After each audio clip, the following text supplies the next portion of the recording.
Legal, vamos começar então mais um plantão de dúvida da pós-graduação em Direito Civil e Processo Civil, com ênfase em família e sucessões. Essa pós-graduação que é focada na prática, tratamos de assunto por assunto, ação por ação e precificação. Quanto cobrar de honorários? Quais as custas? Quais as despesas? Isso você não aprende em estágio nenhum. Isso você só aprende na vida prática. Demora para aprender. Eu falo que a tabela da OAB, infelizmente, ela não traz a realidade, né? Ou ela é muito superior ou muito inferior ao que vale o serviço, a hora técnica de trabalho. Então, na nossa pós-graduação aqui em Direito Civil, você aprende isso, aprende a precificar, aprende a onerar, contrato de honorários, como fazer, aprende isso. Quero trazer para você nessa pós-Direito Civil hoje, nesse encontro maravilhoso, quero trazer para você o princípio da fungibilidade. Princípio da fungibilidade. Professor Júlio, o que é o princípio da fungibilidade? Para que serve?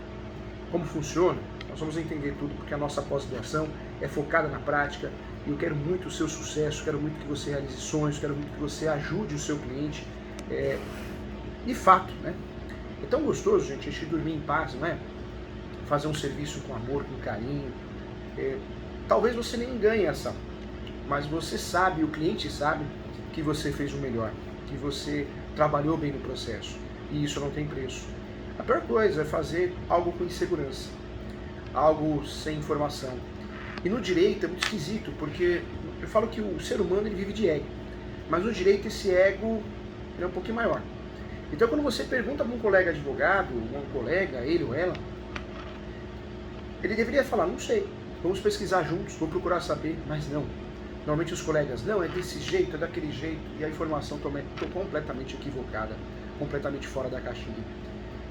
E às vezes induz você a cometer um erro grave. Então, vamos lá, peço sua atenção, vamos juntos navegar pela prática. Tudo que a gente não aprendeu na graduação, vamos aprender aqui na nossa pós. A nossa pós tem as aulas online, EAD, mas tem as aulas remotas uma vez por mês, que é o plantão de dúvida, oficina de prática, que é um modelo que nós fomos no ESO inovadores, né? Não tem pós-graduação que faz isso agora, começa a aparecer um outro querendo imitar, mas não do nosso jeito, não tem jeito. Eu falo que é a Coca-Cola, não tem como. Então, vamos juntos aqui caminhando, tá bom? Tem material de apoio sempre no primeiro bloco, hein, gente? Todas as aulas tem material de apoio no primeiro bloco. Assista dentro da plataforma, não no YouTube. Tem que assistir pelo menos 6 minutos para pular para outra aula. Então, dicas importantes. E você sempre entrega os documentos para a secretaria. Os documentos necessários, ficha de cadastro, cópia de RG, CPF, OAB, quem tem OAB ou Cresce. Entrega tudo, deixa tudo redondinho para não atrasar a sua certificação. Parabéns aos alunos que foram certificados, um monte de gente tirando foto do seu certificado, que legal, que honra, que bonito, né? Essas fotos vão ficar à disposição do site da faculdade, Escola Superior Universitária, que criou o portal www.portaliso.com.br. Você pode fazer inscrição para prestar serviços de diligência no Brasil todo, totalmente gratuita a inscrição. Tem mais de 100 cursos gratuitos com certificado. Que pós-graduação, hein, gente? Que projeto lindo, que só cresce e virou etiqueta de qualidade profissional no Brasil. Etiqueta de qualidade. Muito legal, muito legal. É uma certificação de qualidade, né? Que bacana. Vamos lá, gente, olha só. Bom dia, Cristiane. Bom dia, Adles. Bom dia, doutora Denise. Que prazer, viu? Bom dia. Vamos lá, vamos falar sobre o princípio da fungibilidade. Eu quero trazer para você a aplicabilidade do princípio da fungibilidade. Lá na graduação nós aprendemos pouca coisa sobre esse princípio e infelizmente o que aprendemos, muitas vezes aprendemos errado. O princípio da fungibilidade, gente, é um princípio muito importante na prática. O direito civil, o processo civil, nós temos vários princípios. Na Constituição Federal nós temos vários princípios constitucionais. Quando nós falamos de princípios, vale a pena lembrar que são norteadores. É um norte, é uma luz no fim do túnel. O julgador, quando vai julgar, se existe uma lacuna na lei, ele vai olhar para o princípio. Usamos os princípios para fundamentar nossas peças, as iniciais, contestações, recursos. Usamos os princípios para julgar. O julgador usa muito o princípio para julgar. Gosto muito do princípio da cooperação, criado no Código de Processo Civil, no atual, no novo Código de Processo Civil. Princípio interessante, princípio inteligente. Um cooperar com o outro. O princípio da fungibilidade é um princípio antigo. Ele já aparece antes do Código Civil atual, ele já aparecia no cenário jurídico brasileiro, na doutrina e jurisprudência, mas é objeto de muita confusão. Quando nós falamos do princípio da fungibilidade, eu quero lembrar a você que esse princípio é aplicado em diversas situações, não só apenas nas possessórias. Já falamos em outras aulas que não podemos confundir possessórias com petitórias. Petitórias são ações de domínio, registro, propriedade. O nosso cliente tem que ter o registro, a propriedade, o domínio. As ações possessórias, o nosso cliente tem que ter a posse, somente a posse, exclusivamente a posse. Quando nós falamos aqui dessas duas situações, eu quero alertar a você que nós temos um olhar clínico para o princípio da fungibilidade. Professor Júlio, eu fiz ação errada, sou advogada, fiz ação errada. Essa é a intenção da nossa posse, fazer com que você não erre.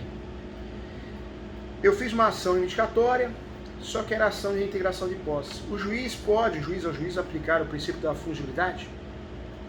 A resposta é não. Não. Por quê, professor Júlio? Porque o princípio da fungibilidade ele é aplicado entre as ações possessórias. Reintegração de posse, manutenção de posse, interdito proibitório.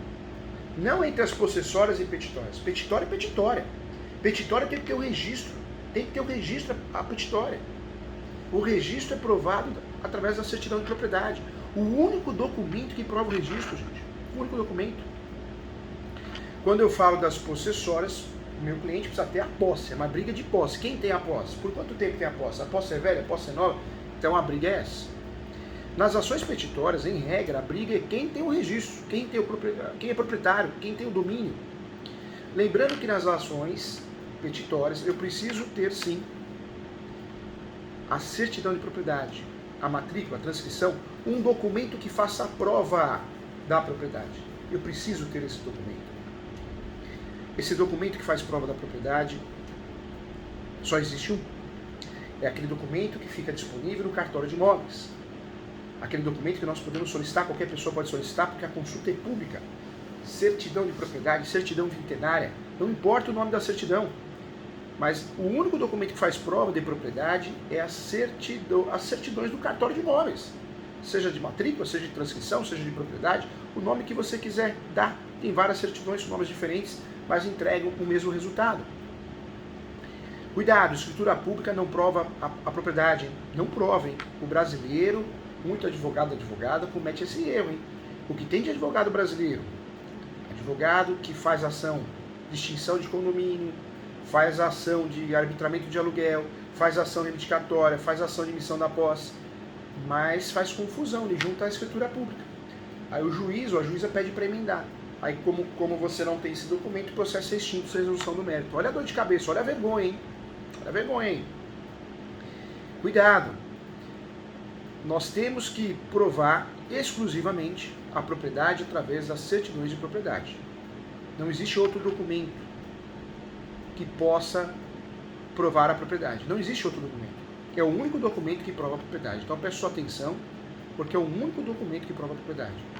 Certidão é o que prova a propriedade. Escritura pública não é prova de propriedade. Escritura pública quem faz é o tabelião de notas, apesar de ser um tabelião que lavrou a escritura pública de compra e venda. Se não registrar, o imóvel continua irregular. Carta de educação, carta de rematação, comprou o imóvel no leilão, né, rematou, carta de rematação. Se você pegar essa carta de rematação e não conseguir registrar, você continua com o imóvel irregular, inclusive para emissão de posse. Então não faça confusão. É muito importante bater um papo sobre isso, é muito importante lembrar, saber que nós temos aí nesse cenário um documento só que faz prova de propriedade. Muito importante isso, hein, gente? Peço muita atenção em relação a isso, porque o que tem de advogada que erra esse assunto, hein? E erra feio. É um erro de meio, não é um erro de fim. Cabe reclamação no OB, cabe indenização. Cuidado, hein? Vamos lá, como nós falamos aqui das ações petitórias, nós estamos falando das ações de registro. Professor, nas ações petitórias, cabe o princípio da fungibilidade? Entre elas, emissão da posse, reivindicatória, ação de resgate. Existe uma jurisprudência que diz que sim, uma doutrina também. Mas a maioria, de forma pacificada, diz que não. Não caberia o princípio da fungibilidade nas ações petitórias. Nas ações possessórias está muito bem resolvido esse assunto. A jurisprudência é pacífica, a doutrina é pacífica, que sim, cabe fungibilidade. A fungibilidade não é um princípio para consertar erros de advogados e advogadas, hein, gente? É para aproveitar a medida judicial. O alicerce do princípio da fungibilidade é o princípio da economia, e da celeridade processual. O grande objetivo do judiciário usufruir, do doutrinador usufruir do princípio da fungibilidade é evitar que seja distribuída uma outra ação sem necessidade.